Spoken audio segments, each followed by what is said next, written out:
Hello friends, എല്ലാവർക്കും good morning. അപ്പം മഴതോരും മുമ്പയുടെ ഇന്നത്തെ ഒരു സൂപ്പർ ഹിറ്റ് വിശേഷത്തിലേക്ക് എല്ലാവർക്കും സ്വാഗതം. അങ്ങനെ നമ്മുടെ വൈജ വന്ന് രാജുവിനോട് ചോദിക്കുകയാണ്, രണ്ടോരും കൂടി എന്താണ് വർത്തമാനം? അല്ല വൈജെ, അമ്മ പറയുന്നത് കേട്ടില്ലേ? ഞാനിവിടെ വന്നപ്പോൾ കൂടുതൽ പ്രശ്നങ്ങൾ രൂക്ഷമായത്രേ. ഇവിടെ വന്നത് എന്തിനാണ്?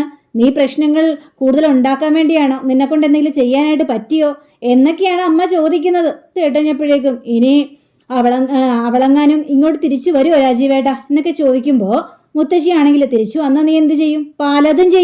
പാലതും ചെയ്യാനായിട്ട് ഈ വൈജയ്ക്ക് സാധിക്കും. വേണമെങ്കിൽ ആത്മഹത്യയും ചെയ്യും. ഇത് കേട്ട് കഴിഞ്ഞപ്പോഴേക്കും ഇവർ രണ്ടുപേരും, ഇന്നൊക്കെ എന്താ വൈജ നിനക്ക് പറ്റിയത്? നീ എന്തിനാ എങ്ങനെയൊക്കെ സംസാരിക്കുന്നത്?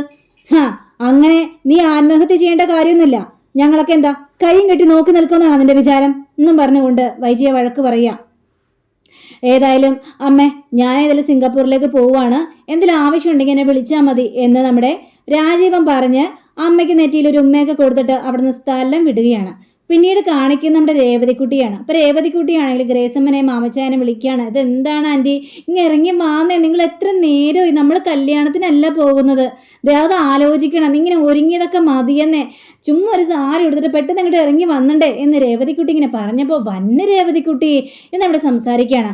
അപ്പോഴേക്കും നമ്മുടെ രേവതിക്കുട്ടിയാണെങ്കിൽ നേരെ ബാലേന്ദ്രനെ വിളിക്കാനുള്ള ശ്രമം. പക്ഷേ അവിടെ ബാലേന്ദ്രനാണെങ്കിൽ ഫോൺ എടുക്കുന്നില്ല. ഭയങ്കര നിരാശയോടെ നിൽക്കുക. അപ്പോഴാണ് അമ്മച്ചാനും നമ്മുടെ ഗ്രേസമാൻ്റെയും കൂടി പുറത്തേക്ക് ഇറങ്ങി വരുന്നത്. നീ എന്താ ഇത്ര ധൃതി പിടിക്കുന്നതെന്ന് ചോദിച്ചപ്പോഴേക്കും കൊള്ളാം, ഞാൻ ധൃതി പിടിക്കുന്നതാണോ? എനിക്ക് അതെ കറക്റ്റ് സമയത്ത് എത്തണ്ടേ. പിന്നെ അഡ്മിഷൻ കിട്ടോ ഇല്ലെന്ന് ആർക്കറിയാം? അതെന്താ അങ്ങനെ പറഞ്ഞത്? ഞാനിപ്പോൾ ബാലേന്ദ്രൻ അങ്കിൾ എന്ന് ഫോൺ വിളിച്ചേ ഉള്ളു. പക്ഷേ ഫോൺ എടുക്കുന്നില്ല ഈ സന്തോഷ വാർത്ത പറയാനായിട്ട്. അങ്ങനെ സന്തോഷ വാർത്ത പറയാനായിട്ട് വരട്ടേന്നേ. നീയേ +2 കഴിഞ്ഞിട്ട് ഇപ്പോൾ 1 വർഷം കഴിഞ്ഞു. അപ്പോൾ അതിനുശേഷം നിനക്ക് അഡ്മിഷൻ കിട്ടോ ഇല്ലെന്ന് അറിയണ്ടേ? അഡ്മിഷനൊക്കെ ക്ലോസ് ആയി. ഈ സമയത്ത് ആരും അഡ്മിഷനൊന്നും കൊടുക്കാനായിട്ട് പോകുന്നില്ല. നമ്മളവിടെ ജസ്റ്റ് പോകുന്നു. എന്തായ കാര്യങ്ങൾ, എന്തായ വിവരങ്ങൾ എന്നൊക്കെ അറിയാൻ വേണ്ടി. ഇപ്പം ഇതൊക്കെ കഴിഞ്ഞപ്പോഴേക്കും നിങ്ങൾ എന്നെ നിരാശപ്പെടുത്തല്ലേ. എനിക്ക് അഡ്മിഷൻ കിട്ടും, ഉറപ്പാണ്. പിന്നെ അതിന് നിനക്ക് +2 വല്ല മാർക്കുണ്ടോ? എവിടെ മാർക്ക് ഉണ്ടാവാൻ? അയ്യടാ, ഞാനേ പഠിച്ചുകൊണ്ടിരിക്കുന്ന സമയത്തേ ബെസ്റ്റ് സ്റ്റുഡൻ്റ് ആയിരുന്നു. പിന്നെ അതിനെന്താ തെളിവ്?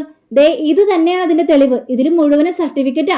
ഞാൻ ചുമ്മാ എഴുതിയ സർട്ടിഫിക്കറ്റ് അല്ല, കഷ്ടപ്പെട്ട് പഠിച്ച് ഞാൻ എഴുതി ഫുള്ള് A+ മേടിച്ചു കഴിഞ്ഞപ്പോഴേക്കും എനിക്ക് തന്ന സർട്ടിഫിക്കറ്റുകളാ ഇത് മുഴുവനും.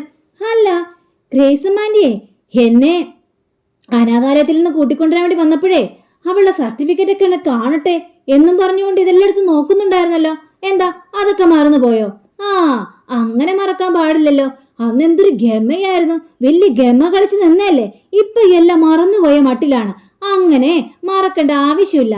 അയ്യടാ എന്നും പറഞ്ഞുകൊണ്ട് നിൽക്കുമ്പോൾ ഇത് നോക്ക് എന്തൊരു സമയം എന്നറിയാവോ?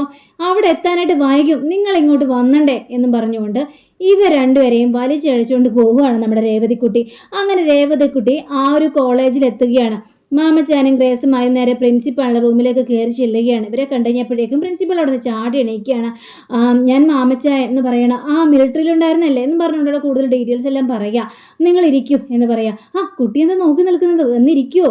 അങ്ങനെ രേവതിക്കുട്ടിയോടും ഇരിക്കാനായിട്ട് പറയുകയാണ്. ഇവൾക്ക് വേണ്ടി അഡ്മിഷന് വേണ്ടി വന്നതല്ലേ എന്ന് ചോദിച്ചപ്പോഴേക്കും അതെ, അഡ്മിഷന് വേണ്ടി വന്നു തന്നെയാണ്.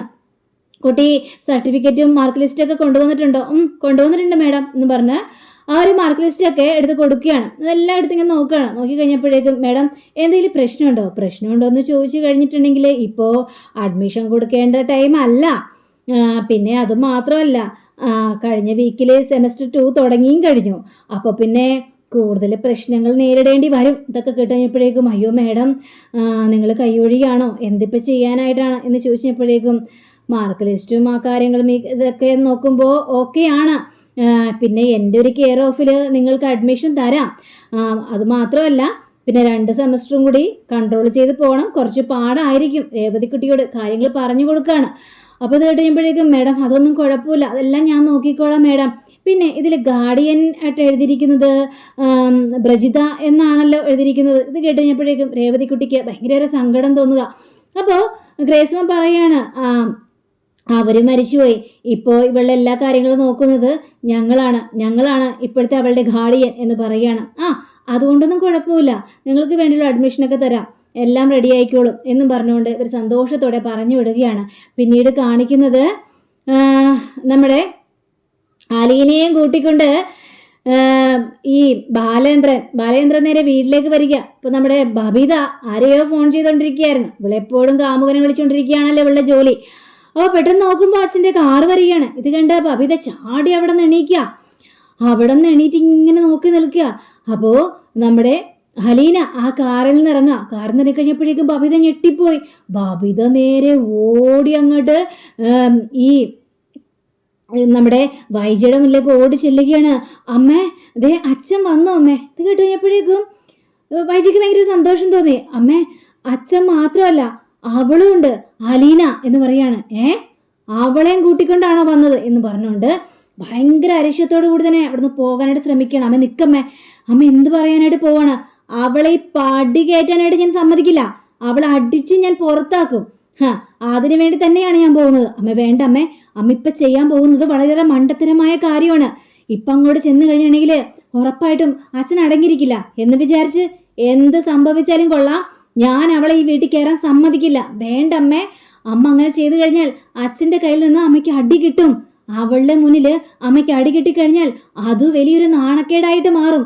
അതുകൊണ്ടാണ് ഞാൻ പറയുന്നത് വേണ്ട അമ്മേ എന്നൊക്കെ. അപ്പോൾ ഇത് കഴിഞ്ഞപ്പോഴേക്കും നമ്മുടെ വൈജ അവിടെ തന്നെ നിൽക്കുകയാണ്.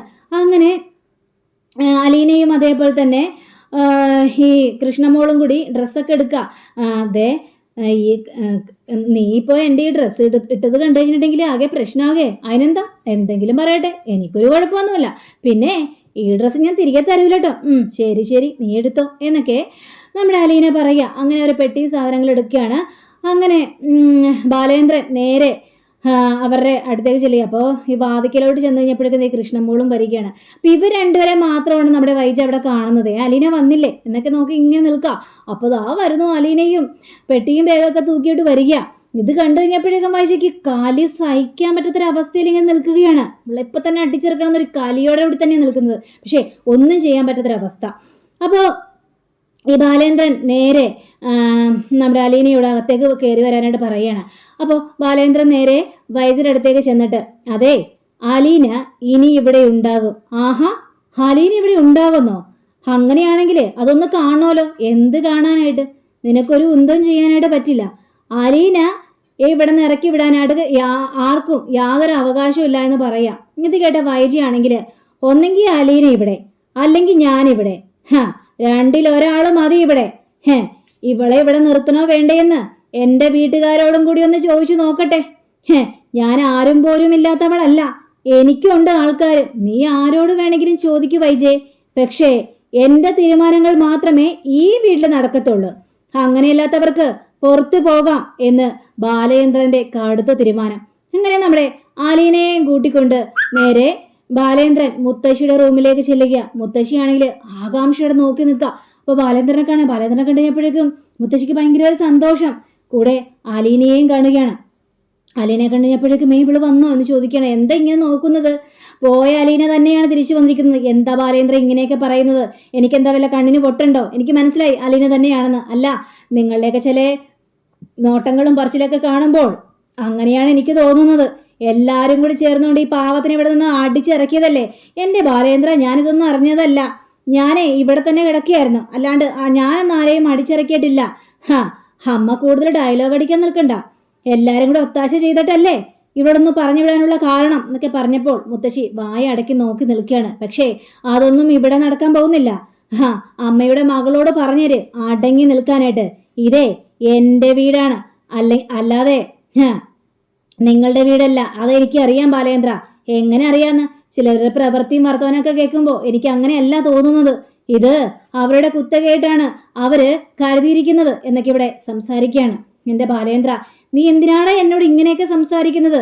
ദേ, നിനക്ക് ഓർമ്മയുണ്ടോ? നിന്നെ ജനിച്ച നാളെ മുട്ട് ഞാൻ കാണുന്നതല്ലേ.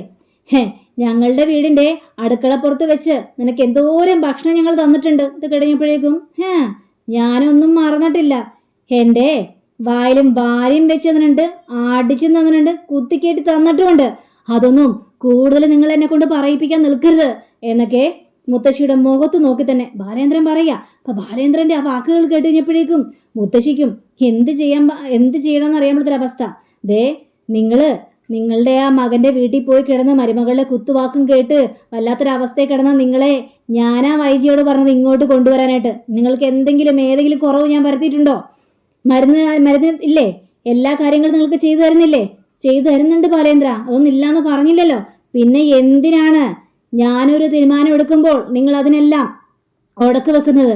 ഇനി ആലീന ഇവിടെ തന്നെ കാണും. അലീന, നീ ബാഗും ഇതൊക്കെ എടുത്തു വെക്കുക എന്നിങ്ങനെ സംസാരിക്കുകയാണ്.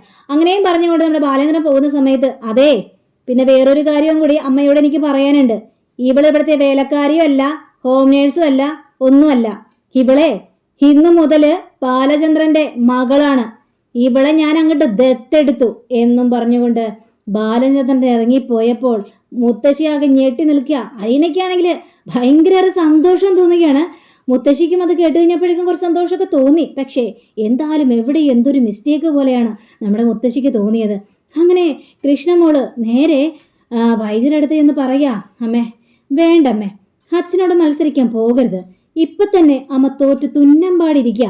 ആ സമയത്ത് ഇനിയും അച്ഛനടുത്ത് മത്സരിച്ച് പോയി കഴിഞ്ഞാൽ അമ്മയ്ക്കത് താങ്ങാൻ പറ്റില്ലമ്മേ എന്നും പറയുകയാണ് നമ്മുടെ കൃഷ്ണമോള്.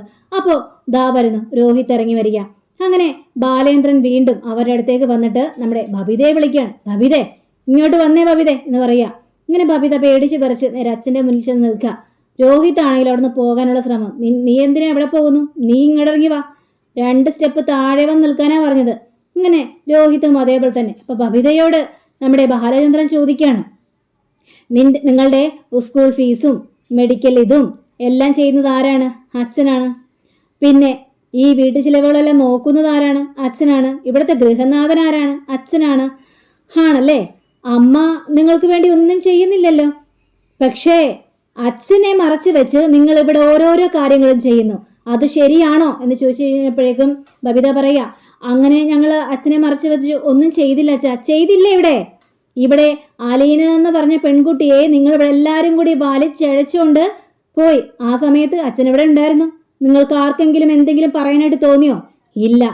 ആ പാവപ്പെട്ട പെൺകുട്ടിയുടെ കൈ 2 ആണുങ്ങൾ ചേർന്ന് പിടിച്ച് വലിച്ചഴച്ചുകൊണ്ട് പെരുവഴിയിലേക്കിട്ടു. ആ പെൺകുട്ടിയെ നിങ്ങൾ എല്ലാവരും നോക്കി നിന്നു. അപ്പോൾ ഞാനിവിടെ ആരായിരുന്നു? നിങ്ങളെല്ലാവരും കൂടി എന്നിൽ നിന്ന് പലതും മറച്ചു വെച്ചില്ലേ? പക്ഷേ ഇനി അതൊന്നും നടക്കാനായിട്ട് പോകുന്നില്ല. അലീന ഇനി മുതൽ ഇവിടെ തന്നെ ഉണ്ടാകും. ഇവിടം വിട്ട് അവൾ എങ്ങോട്ടും പോകാനായിട്ട് പോകുന്നില്ല എന്നൊക്കെ അവിടെ വൈജിയുടെ മുന്നിൽ തന്നെ സംസാരിക്കുകയാണ്. ഇത് കേട്ട് കഴിഞ്ഞപ്പോഴേക്കും എല്ലാവരും ആകെ ഒന്ന് ഞെട്ടി വിറച്ചൊരവസ്ഥയും. അപ്പോൾ അങ്ങനെയും കാണിച്ചുകൊണ്ടാണ് നമ്മുടെ ഇന്നത്തെ റിവ്യൂ ഇവിടെ അവസാനിച്ചിരിക്കുന്നത്. അടുത്ത റിവ്യൂവിനെ കാത്തിരിക്കുക, സബ്സ്ക്രൈബ് ചെയ്യുക. എല്ലാവർക്കും നല്ലൊരു ദിനം ആശംസിച്ചുകൊണ്ട് തന്നെ നമസ്കാരം. Thank you. Bye bye.